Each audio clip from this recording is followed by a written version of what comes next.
kedua ini gereja memasuki Minggu Paskah yang kedua dan secara khusus merayakan Minggu Kerahiman Ilahi. Gereja Katolik, terutama Gereja Katolik Roma di seluruh dunia, pada hari ini merayakan Pesta Kerahiman Ilahi. Perayaan ini secara resmi ditetapkan oleh Paus Yohanes Paulus II pada tahun 2000, bertepatan dengan kanonisasi Santa Faustina Kowalska yang merupakan pelopor devosi kerahiman ilahi. Siapakah Santa Faustina? Ada yang tahu? Santa Faustina berasal dari mana? Dari Polandia. Dia adalah seorang biarawati, Ibu Bapak Saudari sekalian, yang menerima penampakan Yesus pada tanggal 22 Februari 1931. Dan di dalam perwahyuan pribadi, penampakan pribadi pada saat itu, Yesus bersabda kepada Santa Faustina, "Aku mau supaya ada pesta kerahiman ilahi. Dan hari Minggu ini harus menjadi pesta kerahiman. Dan supaya di setiap gereja-gereja dihormati gambar kerahimanku." Ada gambar Yesus di samping saya, kerahiman ilahi. Dan permintaan Yesus ini terwujud pada tahun 2000. Ketika Bapak Suci Yohanes Paulus II yang juga sekarang sudah menjadi santo, itu menetapkan hari Minggu setelah Paskah, setelah Oktav Paskah itu sebagai Minggu Kerahiman Ilahi. Dan sejak saat itu Gereja Universal secara resmi merayakan Pesta Kerahiman Ilahi. Nah, mari kita lihat sejenak apa arti biblis dari kerahiman itu sendiri. Kata kerahiman di dalam bahasa Latin disebut misericordia. Dalam istilah Yunani digunakan kata heleos. Dan dalam bahasa Inggris seperti kita sudah tahu semua, kita digunakan kata mercy, dan bahasa Indonesia mengungkapkan kembali makna aslinya dengan menerjemahkan misericordia atau mercy tadi menjadi kerahiman.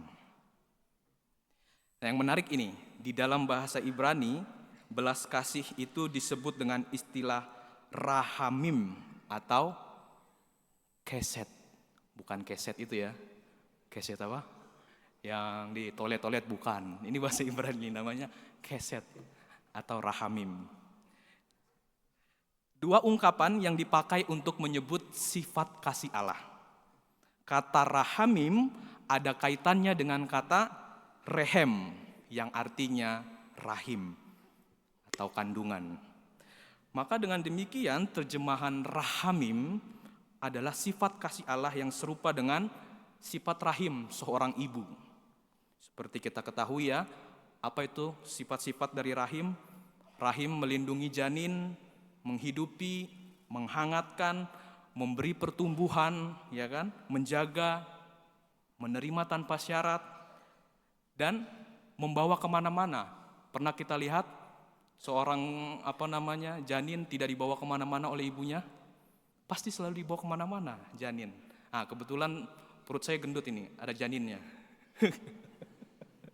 Jadi itu sifat rahim, ada kaitannya dengan kata rehem tadi, rahim atau kandungan. Dengan demikian bisa kita katakan ya, sifat kasih Allah yang serupa dengan sifat rahim seorang ibu itu melindungi, menghidupi, menghangatkan, memberi pertumbuhan, menjaga, menerima tanpa syarat. Demikian pula kasih Allah terhadap umat manusia. Dengan kerahimannya Allah melindungi, Allah menjaga, Allah memelihara, Allah menghangatkan, Allah membawa kita kemana-mana. Seperti janin tidak dapat hidup dan berkembang tanpa rahim ibu, demikian kita tidak dapat hidup tanpa kasih dari Allah. Kurang lebih itu seputar kata kerahiman. Dan saat ini kita sudah terbiasa menyebut kata lain untuk kerahiman, yakni adalah belas kasih. Maka dari kacamata kerahiman ini saya ingin mengajak ibu bapak, saudari-saudara sekalian, melihat dan merenungkan tentang bagaimana Allah yang berbelas kasih, Allah yang Maha Rahim itu bekerja dalam hidup para rasul yang baru saja tadi kita dengarkan di dalam bacaan Injil. Terutama di dalam kisah para murid tadi. Mari kita lihat sejenak di dalam bacaan Injil. Apa yang terjadi di dalam bacaan Injil situasinya? Para murid di dalam bacaan Injil tadi, pertama mereka merasa takut. Karena mereka merasa takut, apa yang mereka lakukan? Mengunci pintu. Kenapa para murid mengunci pintu? Kenapa mereka ketakutan? Itu bukan tanpa alasan. Para murid takut kalau mereka juga ditangkap oleh orang-orang Yahudi, oleh otoritas agama Yahudi waktu itu. Kenapa mereka takut? Wong bosnya aja mati, Yesus itu mati. Kalau juga para murid bisa mati karena dia bersama-sama dengan Yesus. Kalau Yesus saja disalibkan, pemimpin mereka dihukum sebagai penjahat, maka para murid dianggap berbahaya oleh orang-orang Yahudi. Para murid sadar kalau Yesus saja ditangkap dan dibunuh, ya mereka bisa menjadi berikutnya. Maka para murid ketakutan. Itulah mengapa mereka mengunci pintu. Takut ditangkap, takut diinterogasi, bahkan juga dibunuh.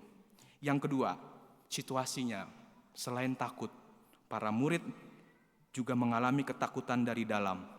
Masih ingat ya, Petrus menyangkal Yesus. Murid-murid lain melarikan diri saat Yesus juga ditangkap. Jadi bukan hanya takut, mereka merasa malu dan bersalah.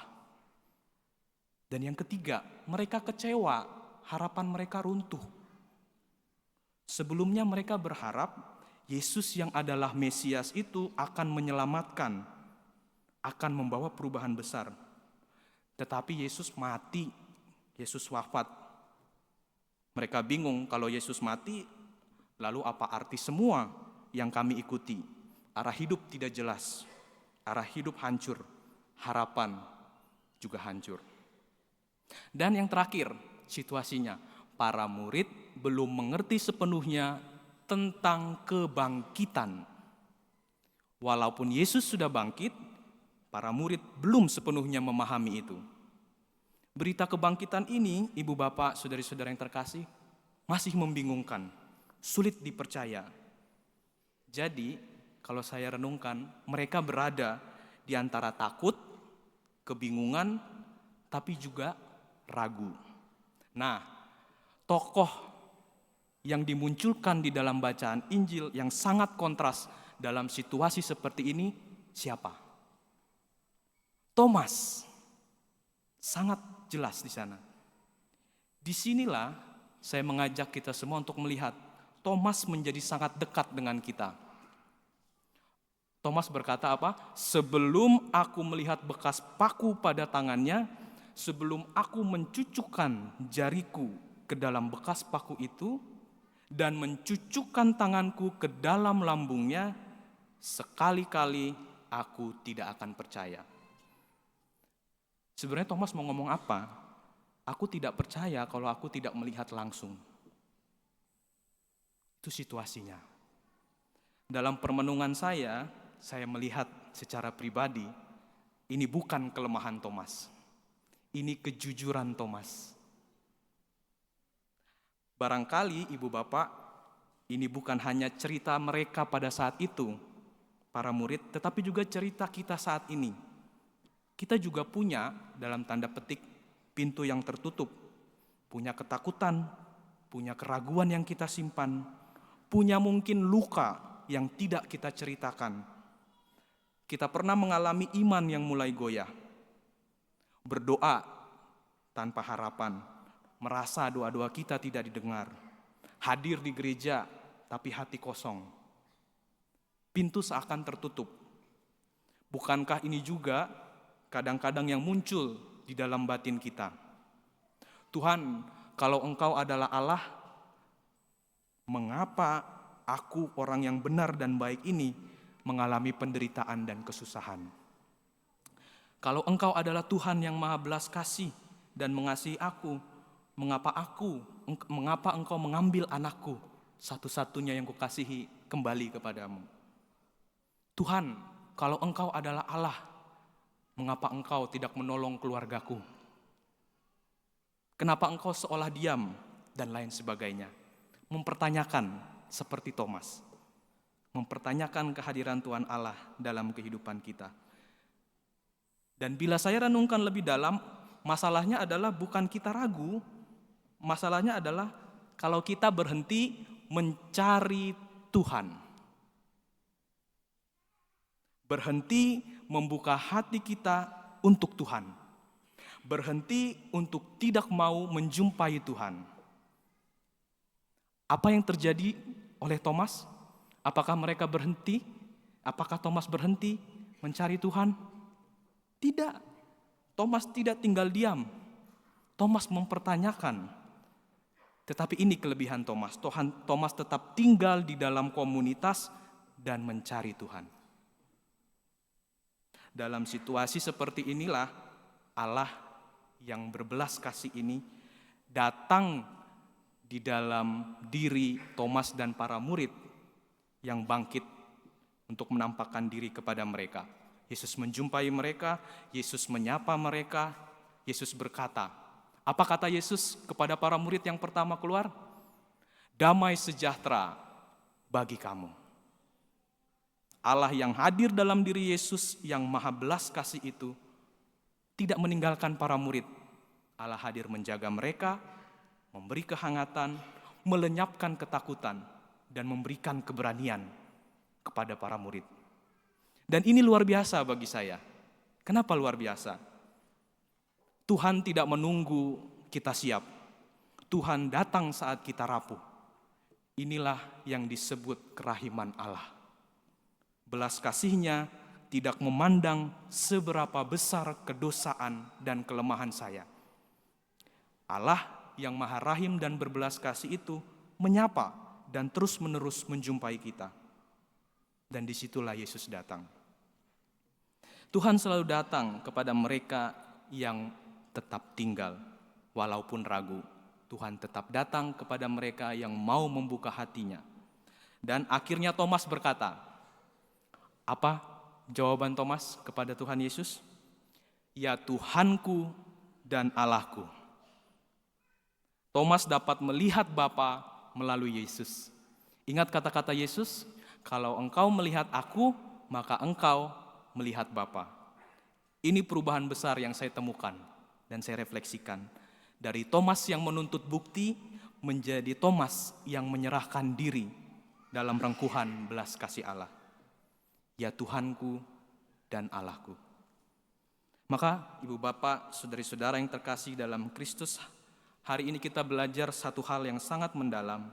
Para murid takut, tetapi Tuhan datang. Thomas ragu, tetapi Tuhan tidak meninggalkannya. Kita tidak melihat Tuhan secara langsung, tetapi kita tetap dipanggil untuk percaya. Maka saya mengundang dan mengajak kita membawa 3 hal sederhana ini di dalam hati kita. Pertama, jangan takut untuk jujur di hadapan Tuhan. Seperti Thomas, kita boleh ragu, kita boleh bertanya, kita boleh lemah, tetapi jangan menjauh, tetap tinggal, buka hati, cari Tuhan.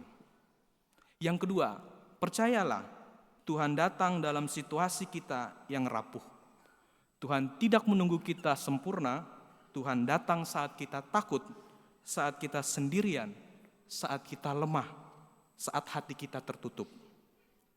Dan yang ketiga, ingat kita tetap milik Tuhan. Dalam hidup maupun dalam mati, kita tetap milik Tuhan. Tidak ada dosa, tidak ada kelemahan yang lebih besar daripada kerahiman Allah. Bawalah warisan kalimat devosi dari kerahiman ini yang menjadi kekuatan dalam hati kita. Apa warisannya? Yang devosi kerahiman ilahi, Yesus, engkau andalanku. Yesus, engkau andalanku. Ucapkan itu saat hidup terasa berat, saat doa terasa kosong, saat kita tidak mengerti jalan Tuhan. Yesus, Engkau andalanku. Dan percayalah, kerahiman Allah selalu lebih besar dari apapun yang kita hadapi. Selamat merayakan pesta kerahiman ilahi. Semoga kita semua sungguh mengalami kasih Allah yang lembut dan setia, dan semakin percaya bahwa dalam segala situasi hidup, Tuhan tidak pernah meninggalkan kita. Kata Thomas kepada Yesus, "Ya Tuhanku dan Allahku." Mari kita hening sejenak.